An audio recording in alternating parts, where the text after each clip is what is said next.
शेषशायिने नमः। ॐ गोदावरीतटशिरिडीवासिने नमः। ॐ भक्तहृदयालयाय नमः। ॐ सर्वहृद्वासिने नमः। ॐ भूतावासाय नमः। ॐ भूतभविष्यद्भाववर्जिताय नमः। ॐ कालातीताय नमः। ॐ कालाय नमः। ॐ कालकालाय नमः। ॐ कालदर्पदमनाय नमः। ॐ मृत्युञ्जयाय नमः। ॐ अमर्त्याय नमः। ॐ मर्त्याभयप्रदाय नमः। ॐ जीवाधाराय नमः। ॐ सर्वाधाराय नमः। ॐ भक्तावनसमर्थाय नमः। ॐ भक्तावनप्रतिज्ञाय नमः। ॐ अन्नवस्त्रदाय नमः। ॐ आरोग्यक्षेमदाय नमः। ॐ धनमाङ्गल्यदाय नमः। ॐ बुद्धिसिद्धिदाय नमः। ॐ पुत्रमित्रकळत्रबन्धुदाय नमः। ॐ योगक्षेममवहाय नमः। ॐ आपद्बान्धवाय नमः। ॐ मार्गबन्धवे नमः। ॐ भुक्तिमुक्तिसर्वापवर्गदाय नमः। ॐ प्रियाय नमः। ॐ प्रीतिवर्धनाय नमः। ॐ अन्तर्यानाय नमः। ॐ सच्चिदात्मने नमः। ॐ आनन्ददाय नमः।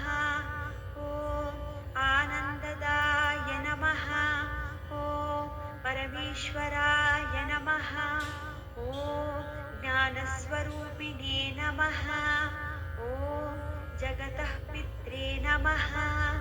ॐ भक्तानां मातृदातृपितामहाय नमः। ॐ भक्ताभयप्रदाय नमः। ॐ भक्तपराधीनाय नमः। ॐ भक्तानुग्रहकातराय नमः। ॐ शरणागतवत्सलाय नमः। ॐ भक्तिशक्तिप्रदाय नमः। ॐ ज्ञानवैराग्यदाय नमः। ॐ प्रेमप्रदाय नमः। ॐ संशयहृदयदौर्बल्य पापकर्मवासनाक्षयकाराय नमः। ॐ हृदयग्रन्थभेदकाय नमः। ॐ कर्मध्वंसिने नमः। ॐ शुद्धसत्त्वस्थिताय नमः। ॐ गुणातीतगुणात्मने नमः। ॐ अनन्तकल्याणगुणाय नमः। ॐ अमितपराक्रमाय नमः। ॐ जैने नमः। ॐ जैने नमः। ॐ दुर्दर्शाक्षोभ्याय नमः। ॐ अपराजिताय नमः। ॐ त्रिलोकेषु अविघातगतये नमः। ॐ अशक्यरहिताय नमः।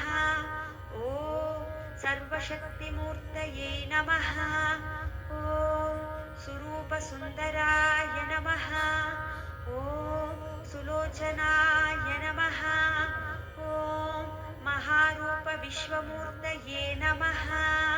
ॐ अरूपव्यक्ताय नमः। ॐ चिन्त्याय नमः। ॐ सूक्ष्माय नमः। ॐ सर्वान्तर्यामिने नमः। ॐ मनोवागतीताय नमः। ॐ प्रेममूर्तये नमः। ॐ सुलभदुर्लभाय नमः। ॐ असहायसहायाय नमः।